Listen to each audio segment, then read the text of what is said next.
Hello everyone. सो हम start करते हैं अपना डेमो 2। तो पिछली क्लास में हमने क्या क्या डिस्कस किया था कि ऑर्गेनिक केमिस्ट्री क्या होती है, और अगर हम मोटे मोटे तौर पे बात करें तो organic chemistry is the chemistry of hydrocarbon and it's derivative.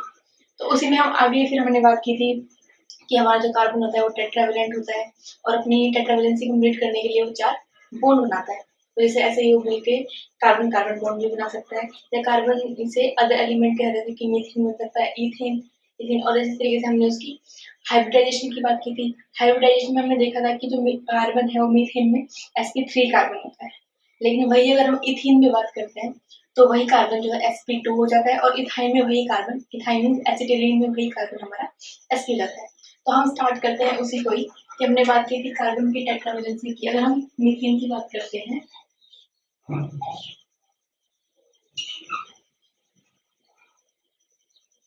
तो ये हमारा है methane H H H H। तो हम अपनी क्लास शुरू करते हैं एक बेसिक क्वेश्चन से। क्वेश्चन ये है कि ये मीथेन के इस मॉलिक्यूल में कितने टेट्राहेड्रल एंगल होते हैं। सो अगर इसके हम एंगल निकालने चलते हैं तो हम इनको नंबरिंग, जैसे कि एच को नंबरिंग दे देते हैं H1 H2 H3 H4। तो इसमें कौन कौन से एंगल हो सकते हैं। एक एंगल हो सकता है हमारा H1C H4। एक एंगल हमारा हो सकता है H1C H2। तीसरा एंगल हमारा हो सकता है H2C H3। और चौथा एंगल हमारा हो सकता है H4C H3C H4। अगर हम एडिसेंट बॉन्ड की ही बात कर रहे हैं तो जो H1 H3 है ये भी एडिसेंट बॉन्ड ही है, तो हम एक एंगल ले सकते हैं, एंगल H1C H3। सिमिलरली ऐसे ही H2 और H4 का भी एक एंगल हो जाएगा H2C H4। बस इतने ही पॉसिबल मैक्सिमम जो टेट्राहेड्रल बॉन्ड है वो मीथेन में हो सकते हैं। मतलब कि मीथेन में कितने टेट्राहेड्रल एंगल आए, 6 टोटल 6 टेट्राहेड्रल एंगल होते हैं एक मीथेन मॉलिक्यूल में। ओके, सो अब हम बात करते हैं आगे। मैंने लास्ट क्लास में आपको इथेन और इथाइन, जैसे कि इथेन हमारा था C double bond C H और इथाइन हमारा था C triple bond C H and H। तो जो ये पाई बॉन्ड्स थे हमारे, इसमें एक पाई बॉन्ड, इसमें 2 पाई बॉन्ड, हमें इन्हीं के फीचर्स की बात करनी है। तो हमारा टॉपिक है फीचर्स ऑफ पाई बॉन्ड। तो सबसे पहला जो फीचर है हमारा, सबसे पहला फीचर हमारा क्या होता है कि जितने भी atom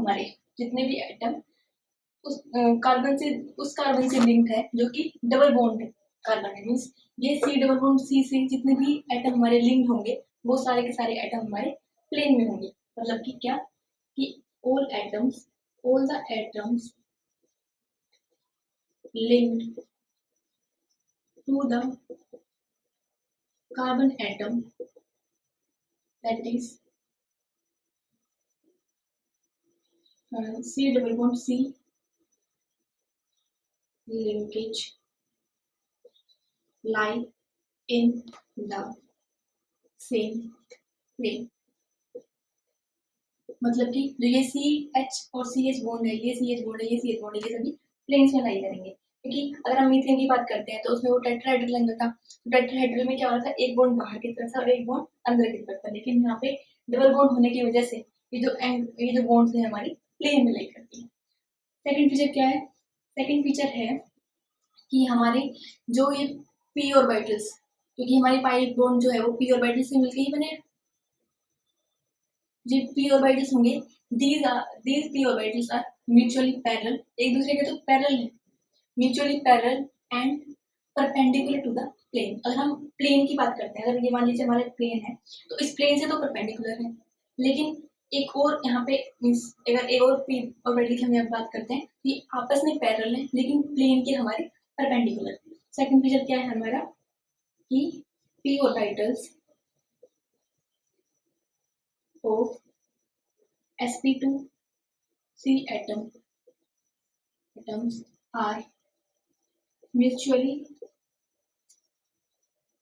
parallel and perpendicular to the plane of molecule. ठीक है, अब अगर हम इसको रब कर देते हैं,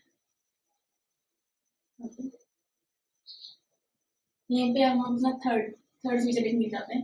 तो थर्ड फीचर क्या होता है इसका? थर्ड फीचर कहता है हमें कि जो ये पाई बॉन्ड है, पाई बॉन्ड का अगर हम इलेक्ट्रॉन क्लाउड की बात करते हैं तो इसका इलेक्ट्रॉन क्लाउड कहाँ एग्जिस्ट करता है? Above and below the plane of molecule. तो हमने अब तक तीन फीचर पढ़ लिए पाई बॉन्ड के। क्या क्या? कि पहली बात कि वो जो हमारे पाई बॉन्ड्स होते हैं वो आपस में पैरेलल हैं लेकिन प्लेन के परपेंडिकुलर होते हैं, राइट। दूसरा हमने फीचर क्या पढ़ा है कि जितने भी जो बॉन्ड्स होंगे वो सी डबल बॉन्ड सी से लिंक्ड होंगे, मतलब कि सी जो उस कार्बन से लिंक्ड होंगे जो कि sp2 है नेचर में, तो सभी के सभी जो बॉन्ड्स होंगे वो प्लेन में होंगे हमारे। नंबर थर्ड पे हमने क्या पढ़ा कि हमारा इलेक्ट्रॉन क्लाउड है, वो electron cloud above and below the plane of molecule lie करता है।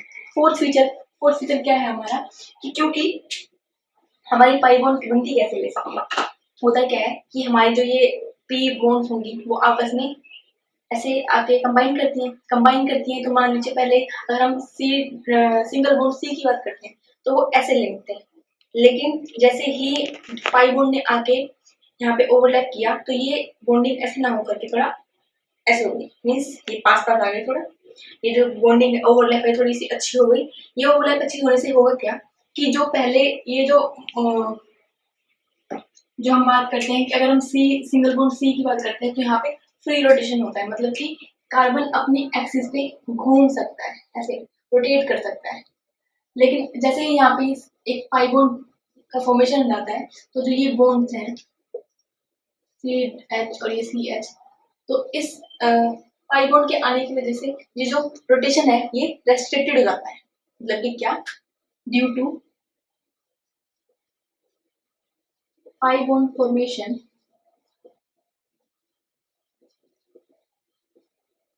rotation around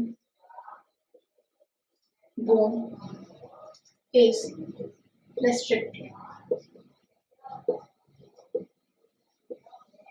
तो ये तो हो गए हमारे पाई बॉन्ड्स के फीचर। अगर ये सभी फीचर्स आपको क्लियर है तो मैं आपको कुछ क्वेश्चन देती हूँ, वो क्वेश्चन आप जल्दी सोल्व करने की कोशिश करेंगे।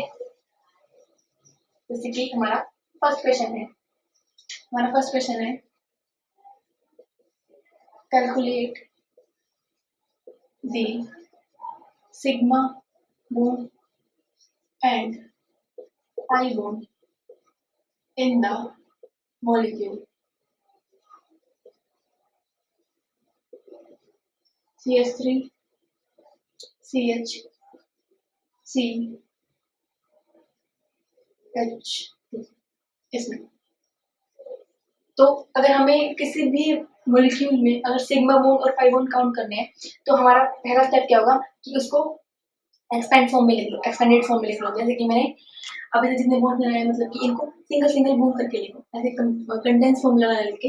तो हम लोग सिंगल फॉर्म कैसे लिखेंगे, यहाँ पे इसकी वैलेंसी कंप्लीट कर लेंगे H H H, यहाँ पे इसकी 3 वैलेंसी कंप्लीटेड है तो एक हाइड्रोजन के साथ यहाँ पे H और H।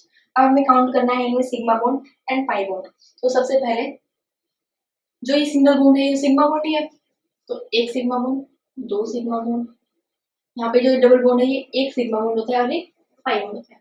जैसे ये एक सिग्मा बॉन्ड, ये एक सिग्मा बॉन्ड, ये एक सिग्मा बॉन्ड, ये एक सिग्मा बॉन्ड, ये एक सिग्मा बॉन्ड। टोटल में कितने सिग्मा बॉन्ड्स हो गए इस कंपाउंड में? 1 2 3 4 1 2 3 4 5 6 7 8 एंड पाई बॉन्ड्स कितने हो गए? नो 1 इस कंपाउंड में टोटल में 8 सिग्मा बॉन्ड्स हैं एंड एक पाई बॉन्ड। तो ये तो हुआ हमारा question sigma bond and pi bond का। अब हम बात करते हैं इफेक्ट ऑफ हाइब्रिडाइजेशन, मतलब कि हमारा टॉपिक है इफेक्ट ऑफ हाइब्रिडाइजेशन मतलब कि अभी तक हमने कार्बन की sp3, sp2 and sp hybridisation पढ़ ली है। तो इन अलग अलग हाइब्रिडाइजेशन का मतलब क्या है, इनका क्या फर्क पड़ता है, मतलब कि अगर हम एक किसी कंपाउंड की प्रॉपर्टीज अगर डिफाइन करना चाहें तो उनकी प्रॉपर्टीज कैसे कैसे वेरी करती हैं। अगर हम बात करते हैं कार्बन sp3 की, कार्बन sp2 की और कार्बन sp की, तो क्या होता है इसका मतलब, कार्बन sp3 का मतलब है कि इसमें s करेक्टर परसेंटेज s कितने हैं 25% एंड परसेंटेज p कितना है 75%। सिमिलरली अगर हम CsP2 मीन्स कार्बन sp2 में बात करते हैं तो यहाँ पे जो s करेक्टर है वो बढ़ के कितने हो जाते हैं 33.3% और p करेक्टर यहाँ पे हो जाते हैं 66.6% और sp कार्बन में यही जो करेक्टर है ये 50% हो जाते हैं। तो हम देखते क्या है, जैसे जैसे हमारी हाइब्रिडाइजेशन कम हो रही है मीन्स sp3 से sp2 और फिर sp जा रही है तो हमारा s करेक्टर इंक्रीज हो रहा है और वही हमारा p करेक्टर डिक्रीज हो रहा है। s करेक्टर इंक्रीज होने का मतलब क्या है, s करेक्टर इंक्रीज होने का मतलब है कि हमें पता है कि हमारा जो s ऑर्बिटल होता है, s सब शेल जो होती है हमारी वो न्यूक्लियस के ज्यादा पास होती है, मतलब कि अगर इसे हम न्यूक्लियस कंसीडर कर लेते हैं तो हमारा जो s ऑर्बिटल है वो इसके अगर 1 मीटर की दूरी पर है, वह तो इससे पास ही होता है 1 मीटर की दूरी पे है, तो p ऑर्बिटल इससे कुछ ज्यादा दूरी पर होता है। तो जैसे जैसे s orbital means s character बढ़ेगा किसी भी कंपाउंड में तो उसकी जो इलेक्ट्रॉन क्लाउड होगा, जो इसकी इलेक्ट्रॉन डेंसिटी होगी वो नियर टू द न्यूक्लियस होगी, मींस न्यूक्लियस की ज्यादा पास होगी। तो इससे होगा क्या, हम अब पढ़ते हैं कि हाइब्रिडाइजेशन से होता क्या है। तो फर्स्ट इफेक्ट हमारा है बॉन्ड लेंथ पे, बॉन्ड लेंथ। अभी जैसा कि मैंने आपको बताया था कि जब हमारे सिंगल बॉन्ड मतलब कि जब हमारा कार्बन था वो sp3 बॉन्डिंग में था तो उसकी बॉन्डिंग कैसे थी ऐसे, मीन्स मान लीजिए अगर मेरे इस कोने तक से लेके इस कोने तक अगर हम बॉन्ड लेंथ कंसीडर कर लेते हैं तो C सिंगल बॉन्ड C में ये ओवरलैपिंग ऐसे थी, तो हमारी टोटल बॉन्ड लेंथ जो होगी वो यहाँ से लेकर यहाँ तक हो जाएगी, ठीक है। तो ये हमारी होगी bond length C single bond C में। लेकिन यही अगर हम डबल बॉन्ड की बात करते हैं, मतलब कि जब हमारा कार्बन sp2 हो जाएगा, जब उसकी हाइब्रिडाइजेशन sp3 से sp2 में चेंज होगी तो यही हमारी जो ओवरलैपिंग है वो ऐसे आता है कि थोड़ी और अच्छी ऐसी जाती है, मतलब कि जो पहले हमारी बॉन्ड लेंथ इतनी थी वो अब कम हो गई इतनी हो गई। और वही अगर हम sp3 में बात करते हैं तो वो और पास आ जाते हैं इस तरीके से। तो हमने देखा क्या, जैसे जैसे हमारी जो s करेक्टर बढ़ रहे हैं या फिर हमारी हाइब्रिडाइजेशन चेंज हो रही है sp3 से sp2 से sp पे, तो हाइब्रिडाइजेशन चेंज होने से हमारी बॉन्ड लेंथ जो है वो कम हो रही है।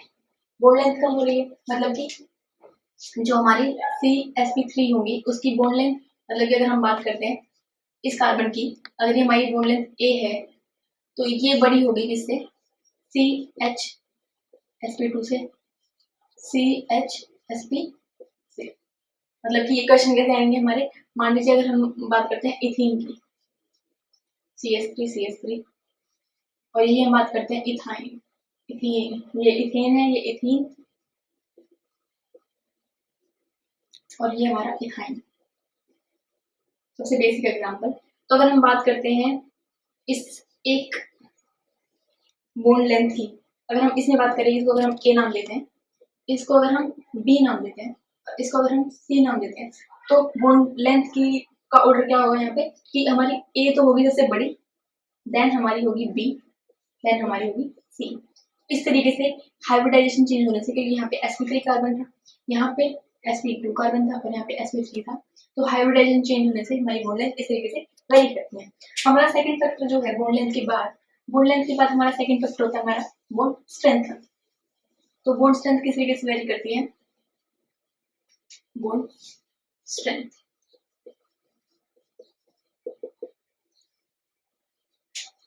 अभी जैसे मैंने आपको बताया था, ये वाला एग्जांपल लेते हैं कि sp3 में ये जो ओवरलैपिंग ऐसी थी, sp2 में ओवरलैपिंग इतनी और sp3 में ओवरलैपिंग इतनी। तो मतलब कि जैसे जैसे हमारा हाइब्रिडाइजेशन चेंज हो रहा है sp3 से sp2 देन sp, तो वो कह रहा है ओवरलैपिंग अच्छी हो रही है। अच्छी हो रही है ओवरलैपिंग, मतलब कि जो हैंड शेकिंग थी जो पहले बिल्कुल पास से कर रहे थे और अब ये बिल्कुल मीन्स यहाँ तक ओवरलैपिंग कर सकते हैं, और जब बहुत अच्छे दोस्त बन चुके हैं तो बिल्कुल बाहों में भाई डाल के मतलब कि घूम सकते हैं। इस तरीके से एग्जाम्पल से हम समझ सकते हैं। तो ओवरलैपिंग अच्छी होने से, मतलब कि जान पहचान अच्छी होने से हमारी जो बॉन्डिंग है वो बढ़ रही है। मतलब कि क्या हो गया, इससे triple bond C is more stronger than C double bond C than C single bond C. लेकिन क्वेश्चन आपसे ऐसे नहीं पूछा, मतलब इतना डायरेक्ट क्वेश्चन नहीं पूछा, क्योंकि ये तो सबको पता है कि ट्रिपल बॉन्ड जो है ज़्यादा स्ट्रेंथफुल होते हैं than double bond and then single bond. आपसे क्वेश्चन कैसे पूछते हैं कि आपको ये मॉलिक्यूल दे देंगे कि CH2 CH3 C triple bond C CH, ऐसे CH3 CH double bond CH2 और CH3 CH2 CH3। तो इसमें पूछ लेंगे आपसे कि ये जो A, इसका भी हम एक बना लेते हैं नीचे, B और यहाँ से C। तो इनमें से पूछेगा कि ये कौन सी जो बॉन्ड लेंथ है वो ज्यादा स्ट्रॉन्ग है, A, B और C में से। अब हमें पता है कि जो ये हाइड्रोजन है वो उस कार्बन से लिंक है जो कि sp है, मतलब कि ये वाला कार्बन अगर इसके हम हाइब्रिडाइजेशन देखें तो ये sp है।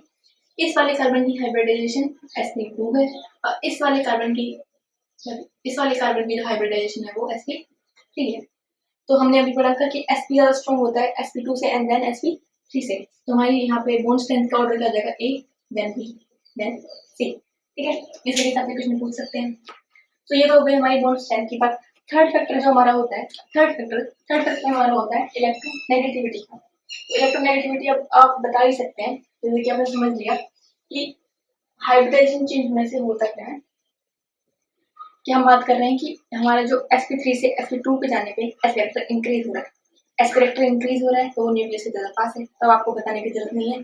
अगर न्यूक्लियस से ज्यादा पास है तो इसकी ज्यादा टेंडेंसी होगी, sp2 वाले कार्बन की ज्यादा टेंडेंसी होगी वो ज्यादा अट्रैक्शन से इलेक्ट्रॉन को अपनी तरफ पुल कर सके। और इलेक्ट्रोनेगेटिविटी होती क्या है, ability of the atom to attract the shared pair of electrons, है ना। यही तो होती है इलेक्ट्रोनेगेटिविटी। अगर हम बात करते हैं इलेक्ट्रोनेगेटिविटी किसी की कंपाउंड में किसी भी एटम की अगर इलेक्ट्रोनेगेटिविटी डिफाइन करें तो ऐसी होती है। तो सिमिलरली इलेक्ट्रोनेगेटिविटी भी ऐसे हो जाएगा कि हमारे sp2 देन sp3, ये हमारा इलेक्ट्रोनेगेटिविटी का ऑर्डर आ जाएगा। इसमें ये इक्वेशन पूछेंगे कि कौन सा CH बॉन्ड जो है ज्यादा इलेक्ट्रोनेगेटिव है, मतलब कि एसिडिक प्रोटॉन की बात करते हैं। अगर हम बात करते हैं यहाँ पे CH3